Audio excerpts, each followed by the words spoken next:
I need you to stop whatever you're doing for the next few minutes, because what I'm about to tell you could change the life of someone you love, maybe even your own. In over 20 years working as a cardiologist, I have seen patterns repeat themselves over and over again. I've watched patients arrive in my office convinced they were doing everything right, eating well, taking their medications, watching their salt, and yet their hearts were under stress. Quiet, invisible stress, the kind that doesn't announce itself until it's already done damage. And in many of those cases, after reviewing everything, their habits, their routines, their daily rhythms, I kept finding the same thing. Something so ordinary, so deeply embedded in daily life that no one ever thinks to question it. Something people have been told is healthy their entire lives. Something most people in this room, I guarantee, are doing right now without a second thought. They were drinking water the wrong way. Not the wrong kind of water. Not contaminated water. Not too little water. The wrong way. The wrong rhythm. The wrong volume at the wrong moment. And in elderly patients especially, those over 60, those with any degree of heart disease, high blood pressure, or reduced kidney function, that seemingly innocent habit can silently push the cardiovascular system to its limit. Let me explain exactly what I mean. When I talk about the way people drink water, I'm not referring to what glass they use or whether they add lemon. I'm talking about something physiological, something that happens inside the body, inside the blood vessels, inside the chambers of the heart. Every single time a large volume of water is swallowed quickly and all at once. The human cardiovascular system is, in essence, a pressure-sensitive network.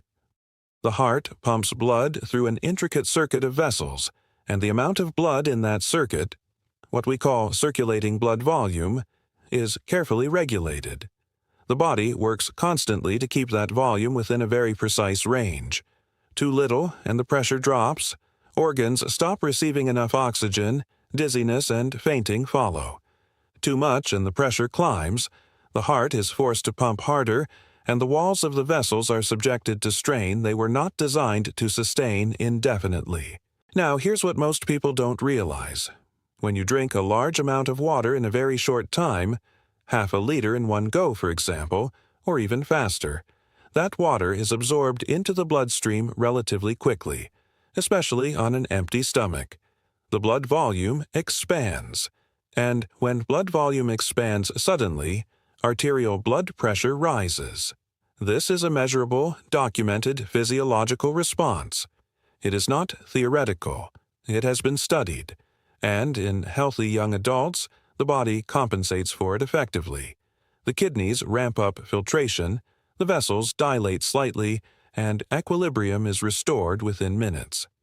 But in an elderly person, particularly one with hypertension, heart failure, stiffened arteries, or reduced renal capacity, that compensatory mechanism is slower, weaker, and far less reliable. The body cannot adjust as quickly. The pressure spike lasts longer. And the heart, already working under load, is suddenly asked to pump a greater volume of blood against a higher resistance. That's not a small ask. That is, by every physiological definition, additional cardiac stress. This phenomenon even has a name in clinical literature. It is sometimes called the water-induced pressure response. Studies have documented that drinking approximately 500 milliliters of water rapidly can raise systolic blood pressure by 20 to 40 millimeters of mercury in older individuals with autonomic dysfunction, a condition far more common in the elderly than most people realize. 20 to 40 points. On a morning when someone woke up with a pressure of 130, that single glass of water might temporarily push them to 165 or higher, without a single gram of sodium, without stress, without exertion, and this is happening quietly in kitchens and bedrooms every morning, all over the world. I see it in the clinic constantly. Patients who tell me they wake up at 6 in the morning, go immediately to the kitchen and drink a full glass, or sometimes 2, of cold water on an empty stomach. They read somewhere that it's good for you, that it activates the metabolism. that it flushes toxins. And in some contexts, for some people, morning hydration is indeed beneficial. But the speed, the volume, and the timing can turn a healthy habit into a cardiovascular trigger. Then there's the other extreme, drinking large amounts of water right before going to sleep. In older patients with any degree of heart insufficiency, this can be particularly problematic. The body's position changes, fluid redistribution occurs, and the kidneys, which slow their function at night as part of the normal circadian rhythm, are suddenly asked to process a large fluid load. The result can be nighttime pressure fluctuations, interrupted sleep, and in vulnerable patients, added strain on a heart that is supposed to be resting. If you want to understand whether your heart may already be under silent stress, we've left a guide in the first link in the description, explaining how to identify early signs of heart problems, stroke risk, and cardiovascular overload. One of the cases that has stayed with me most vividly involved a retired schoolteacher, a woman in her early 70s. She came to me after a series of episodes: dizziness in the morning, occasional heart palpitations, a persistent feeling of pressure in her chest that came and went without clear cause. Her cardiac exams showed mild hypertrophy of the left ventricle, which is a thickening of the heart wall that develops when the heart has been working harder than it should, for longer than it should. We went through everything. Her diet was careful. Her medication compliance was excellent. Her salt intake was monitored, and yet something was consistently triggering her pressure to spike in the early hours of the day. It took a detailed conversation about her morning routine, the kind of granular, almost anthropological inquiry that medicine often skips in the rush of a clinic visit, to find it. Every morning, within minutes of waking, she drank 2 full glasses of water quickly. She was proud of it. It was the first health habit she'd built, and she'd maintained it for years. I explained the physiology to her. I didn't tell her to stop drinking water. I told her to change when, how much at once, and how fast.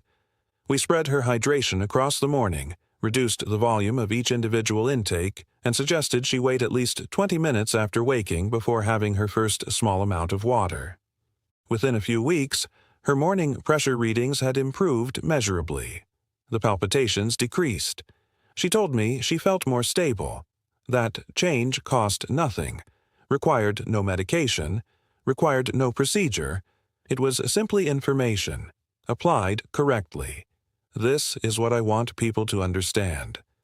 The heart is not a machine that breaks all at once. It is a living tissue that responds continuously and cumulatively to everything the body experiences. Every pressure spike matters.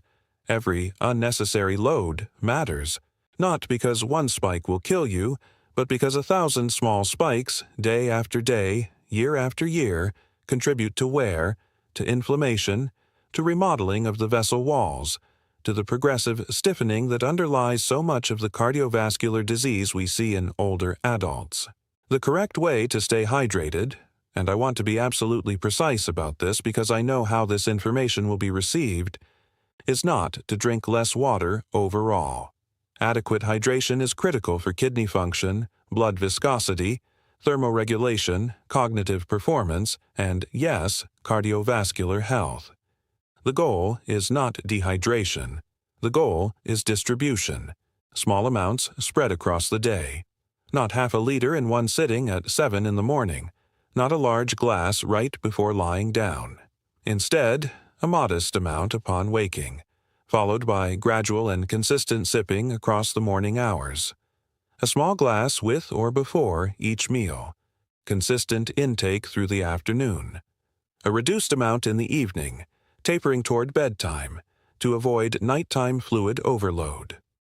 The body absorbs and manages water most efficiently when it arrives in small, manageable waves, not in large, sudden surges. And for the heart of an elderly person, that difference is not trivial. It is clinically meaningful. It can be the difference between a heart that compensates well and a heart that is quietly accumulating strain. There are also specific moments I advise patients to be particularly careful about. Cold water on an empty stomach in the morning is one of them. not only because of the volume effect I described, but because cold water can also briefly trigger a vagal response in some individuals, causing a temporary dip in heart rate, followed by a compensatory spike, which in someone with an underlying arrhythmia or conduction delay can be uncomfortable or dangerous. Room temperature water in small amounts with a few minutes of gentle movement before consumption. This is a far safer morning protocol for older adults. I also pay attention to what happens with meals. Many people drink very little throughout the day and then compensate by drinking large amounts during dinner, pouring water throughout a meal as if trying to catch up on the day's hydration all at once. The digestive process already causes some redistribution of blood flow to the gastrointestinal tract after a meal. Adding a sudden fluid load on top of that in the evening, when the body is preparing for sleep, is not ideal. It adds volume, it can exacerbate reflux, and in patients with compromised cardiac function, it can tip an already borderline situation toward instability. The signals I ask patients to pay attention to, the subtle ones, include morning dizziness that passes after a few minutes, a feeling of pressure or fullness in the chest shortly after drinking, heart palpitations or a racing sensation that seems to correlate with fluid intake, and unexpected fatigue that follows hydration rather than preceding it. None of these symptoms, in isolation, necessarily indicate danger, but together, in the context of age and cardiovascular risk factors, they deserve attention. And attention is exactly what most people don't give them, because we have been so thoroughly conditioned to believe that water is always and unconditionally good, that questioning the way we drink it feels almost counterintuitive. I understand that instinct. Water is life. Hydration is health. These are not wrong, but like most truths in medicine, they require context. They require nuance. And in an aging cardiovascular system, the nuance matters enormously. For those who want to go deeper and protect their heart before it's too late, the first link in the description contains a complete guide on recognizing warning signs of heart disease, stroke, and preventing cardiovascular events. So, let me bring this back to where we started. The warning I'm giving you today is not about avoiding water. It is about understanding that the cardiovascular system, particularly in older adults, is sensitive not just to what enters it, but to how, when, and how fast. A rapid, large intake of water creates a measurable and temporary pressure surge that a healthy young heart shrugs off in minutes, but that a stressed, aging, or compromised heart may not tolerate with the same ease. The simple, practical, actionable change I'm recommending is this: fractional hydration. Drink consistently. Drink gently. Drink in small amounts throughout the day. Avoid large single-session water intake, especially first thing in the morning and immediately before bed.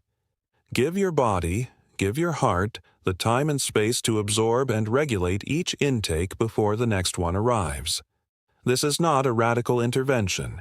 It does not require a prescription or a procedure. It costs nothing except awareness. And for millions of elderly people who are currently placing unnecessary strain on their hearts with a habit they believe to be beneficial, that awareness could be genuinely life-changing. The heart asks very little of us in exchange for what it gives. It beats over 100,000 times every single day without being asked. The least we can do is pay attention to the small ways we can make its work easier. And this one small adjustment in how we drink water, is one of the simplest, most accessible, and most overlooked ways to do exactly that. If this information reached you at the right moment, I ask you to share it with someone you care about. An elderly parent, a spouse, a neighbor who mentions they've been feeling dizzy in the mornings. Knowledge shared in time is one of the most powerful forms of preventive medicine we have. And if you want to continue learning, if you want to understand the early warning signs that the cardiovascular system sends before a crisis arrives, how to read your own body, and what you can do today to protect the heart for the years ahead, subscribe to this channel. Every week, I'm here with the same commitment: real information, rooted in evidence, explained in a way that actually helps. Not to alarm you, not to sell you something, but because the gap between what medicine knows and what people are told is still far too wide, and I believe you deserve to be on the right side of that gap. I'll see you in the next one.